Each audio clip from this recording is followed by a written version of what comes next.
Very warm good afternoon to everyone who's joined us to this session today, and a very warm welcome on behalf of the team of Ankura Hospital for Women and Children. We are here to discuss a very, very important and a much needed topic in this session, which is for COVID in children amid the third wave. And to discuss this session with us today, we have Dr. Krishna Chaitanya, who's a pediatric intensivist and a general pediatrician practicing at Ankura Hospital for Women and Children. I welcome you, sir, to... Hello, good evening. So, sir, as you know, it's the COVID is the most important thing that we can discuss in times today when we are already there amid the third wave right now. We have seen 2 waves already and multiple variants. I'm sure all of us have been hearing about.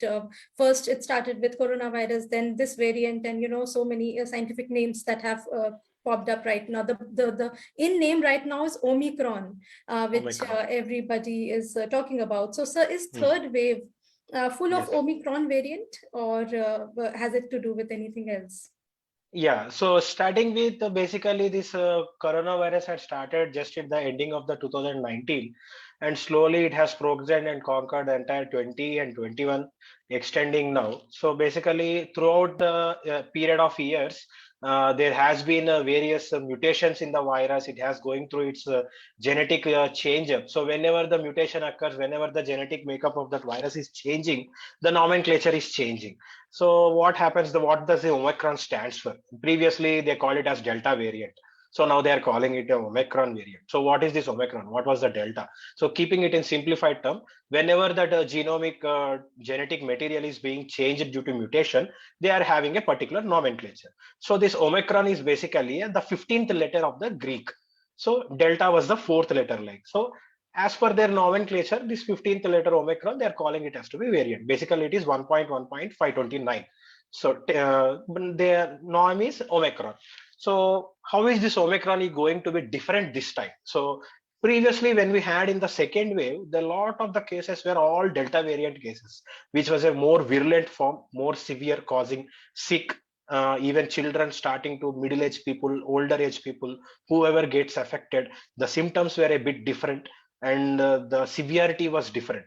But now when it has come to know 2022, slowly the cases of Omicron variant has been increasing. So as of now, we can say most of the labs are actually not testing for the Omicron specifically, because throughout the India, there are only very few centers which are testing for Omicron genome. So most of them are doing RT-PCR for normal COVID-19 virus genotype. So most of the cases we get initially were of still predominantly Delta variant type only, but slowly the Omicron variant is replacing the Delta. So day by day, as the cases are being increasing and as the clinical spectrum of the cases we are watching, most of them are probably due to Omicron variants only. If we get genomic testing, because most of them are not even testing that. Now the situation had become that most of the people are not even testing RT-PCR. Just like if they have fever, cough, cold, they are taking it granted, we got affected with COVID. So it has spread to such an extent. So this Omicron variant is actually a more spreading, more potential spreading to other people than compared with the Delta. But when it comes to severity, yes, it is definitely a milder variant. So yes, now I can say that all the wave 3 cases are not Omicron, but yes, Omicron is replacing the Delta. So in general, sir, the cases as of now are mild or serious, sir? They are on a milder. Yeah, coming to whether classifying the current cases as mild or serious, we can say on an overall spectrum, as compared with the previous Delta variant virulent thing, we can say these all cases are definitely, when compared with that one, these come under a bit of mild to moderate category. So Delta was such a virulent one, which used to cause a respiratory tract involvement predominantly, that to lower respiratory tract involvement, causes breathlessness, cause people to desaturate, huge lung infiltrates, and they used to deteriorate within hours. So need of ventilation was very much high. So needing of hospitalizations, requirement of ICUs was very much high. This is what we had seen last year.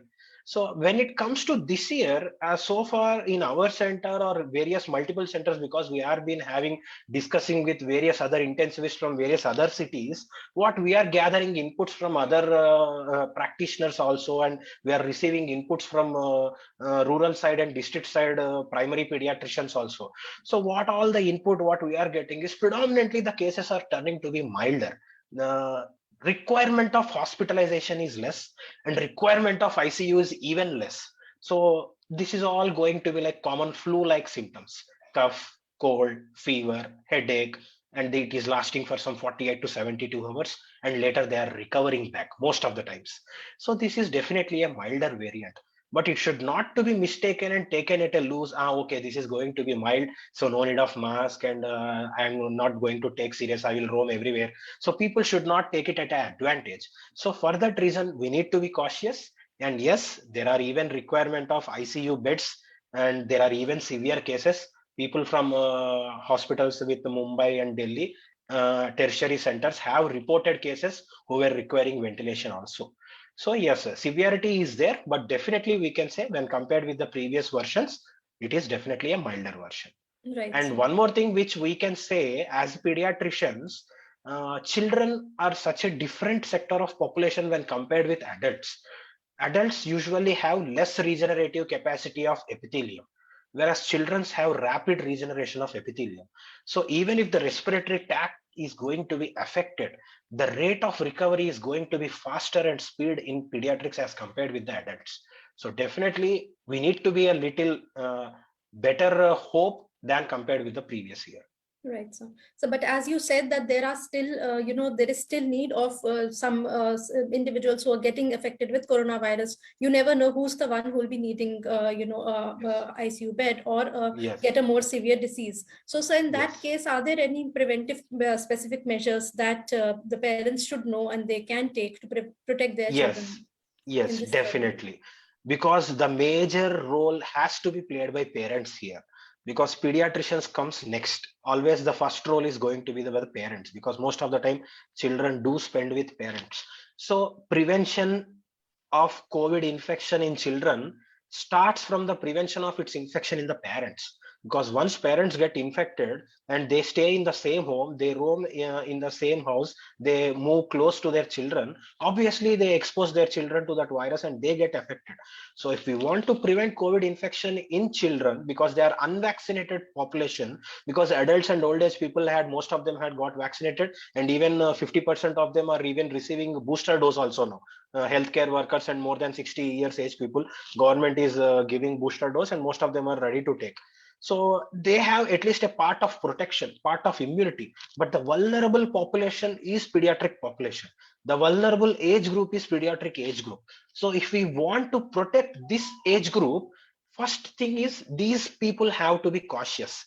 They have to protect themselves so that they don't get affected and pass it on to their kids. So yes, definitely the preventive steps starts from protecting themselves. So yes, so advice for parents, what we can say, that if you don't want your kids to get affected with COVID, you be cautious yourself, you be wearing your proper mask, you avoid mass gatherings, avoid social meetings, maintain social distancing at your workplace, or if you go any gathering place, or if you are having any dinner, lunch, or anywhere, not to mess up and not to, because you are vaccinated, you may be having immunity, but you will carry that virus to your home and pass it on to your kid and who is unvaccinated. So yeah, I same time I'm saying that this may be a milder version, but yes, though it may be a milder version, we don't know, you may be probably infecting. So why you take the risk? So parents need to be cautious, had to be precautious themselves. And yeah, so coming to the next wise, what else they can do if somebody has already symptoms in their home? Suppose father is having symptoms, and them nuclear family, nobody else to take care of the children. Grandparents are somewhere in the village. Then yeah, there is no point. Then if possibility, if there is a chance, yeah, keep father a bit isolated, separate room if possibility. But there are a lot of the cases where I do get, even from my family and from my patients, what they say: sir, we are a young couple, our child is only hardly 6 months or 1 year of age, and my husband or my wife is positive. So how are we going to manage? I want to protect my child.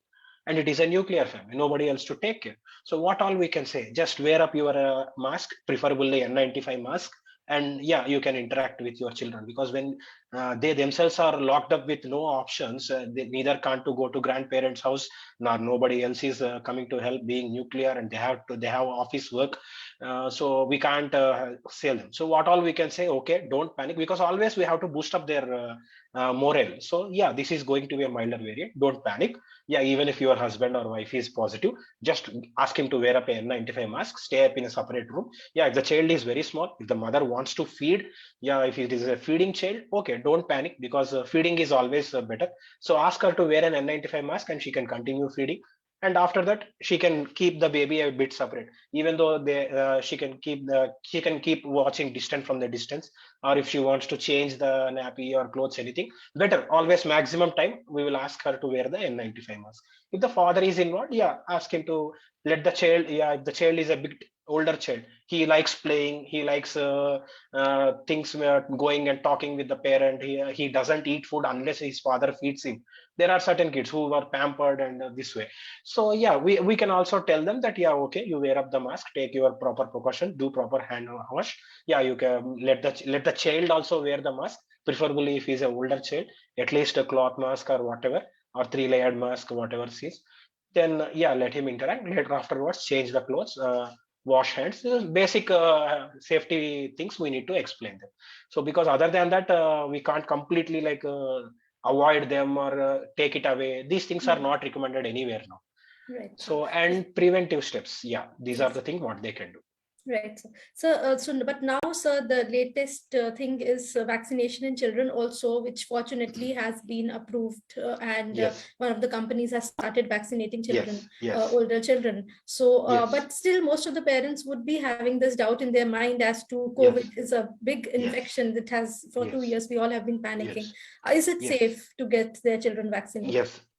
Yes, coming to safety and efficacy of the vaccine, yes, there has been completely evidence-based approach for this. Parents need not panic. Vaccines are usually most of the time safe. Hardly side effects are very much less. It may be 0.1 to 0.2%. So parents need not panic regarding vaccination of their child. There is a lot of research throughout the world, America, Europe, US, and even in India, the Covaxin, which government has been given permission to be given more than 15 years of age in pediatrics. Actually, trials are even going for more than 5 years of age, but data needs to be yet published. Government has not given permission for that, but yeah, trials are still going on and going on. So parents need not panic for that. Vaccines are safe, and vaccines have shown proven efficacy to decrease the incidence of severity and decrease the incidence of post complications. See, I can say one thing to parents: vaccinating your child cannot prevent him getting from COVID infection, but definitely it will prevent the severity. Suppose if somebody non-vaccinated children may land up in severe disease, whereas a vaccinated kid may land up in just cough, cold, and fever. So this is what we can assure. Not only we, our entire world, what it is saying, vaccine will get down the severity and say, but it doesn't give you 100% guarantee that, sir, my kid is vaccinated, but how could he get COVID? Because my husband got vaccinated last year, but this year he got Omicron positive. But think that, yes, because he vaccinated only, maybe this time he's with very mild symptoms, or else he would have landed up in severe symptoms. So that way you see the positive things. Don't fear for negative things. Right. So there was a term associated, like in children, MISC. Yes. Some people believe that can vaccines trigger MISC? That because you were talking about safety and continuation, if you could Yeah, clarify. MISC is like multi-inflammatory system in children, which is a post-COVID complication, which has seen even in wave 1 and wave 2, we have seen lots and lots of cases. Yeah, this is a drastic and deadliest, sometimes severe complication which occurs. But yes, most of the time with treatment, with proper treatment and timely intervention, prognosis is very good even for MISC. And yes, what is triggering this MISC? MISC is triggered with the COVID infection, not for the pediatricians or doctors or parents. MISC is basically due to the COVID infection history, but not due to the COVID antibody. So if you give your child vaccination, that is not equal to COVID infection. Right. Vaccine is a very small micro milli dose you are introducing into the body, which is launching an immunity response. That's it. Whereas vaccine doesn't have a potential to launch an MISC response. MISC is a hyperimmune response like phenomenon, where it is triggered by the infection. So somebody getting COVID infection or getting exposure to COVID or having a mild to moderate infection, within 4 to 6 weeks, they may launch up that hyper response of MISC where multi-organ dysfunction may set in. Whereas vaccine is a very small and micro dose which triggers only the body certain level of antibody level to fight the battle of the infection.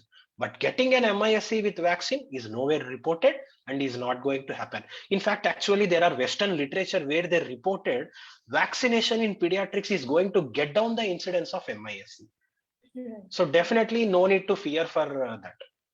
Rather, so what you said now probably will give parents also more confidence to get their children vaccinated. This is what they need to hear, that vaccination is not going to cause COVID, and it's just a small amount of this to get your antibodies that is protecting you, in fact. So I believe more and more parents can now come up, get their children vaccinated safely, so together we can fight off this infection also, like how in past as influenza, smallpox, so many infections, they were deadly, and we have been able to fight it because of vaccination only.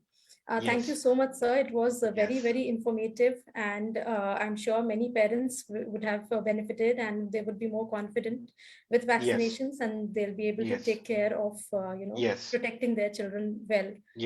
Any take-home message? So lastly, take-home message, I want to keep two messages, one for the parents and one for the pediatricians. Right, sir. So for the parents, first thing I will say that don't panic, first of all. We can win over this COVID situation only with the team effort. We should think in everybody. It's not like me alone or my kid alone. It should be like unity. We all are together, and all the doctors and we all team should be given a unity feeling. So then only we can win over this situation. Then coming for the pediatricians, what I would like to tell, definitely the guidelines have changed, the treatment modalities have changed, the recommendations have changed. So not to panic, because in wave 2 we were using a lot of medicines, doxycycline, azithromycin, and steroid doses were different, remdesivir were being used left, right, and there were a lot of even recommendations for that. But coming to wave 3, everything has changed. Government has cut down everything. No role of any antibiotic or no even steroid dose has been decreased. No way of pulse dose now, and even remdesivir indication has been completely suppressed now, even pediatrics. Actually, it is not even being recommended as per DGHS recommendations. Government of India is being kept remdesivir only for adults. Pediatrics in wave 3, it is not being recommended now. So not to panic, just be strong. Symptomatic treatment. So pediatricians always, we go for symptomatic treatment for the COVID first. So not to panic. Only if somebody is requiring beyond your treatment for more than 48 to 72 hours, not responding to treatment, definitely refer for the tertiary centers. We will take care. So such way.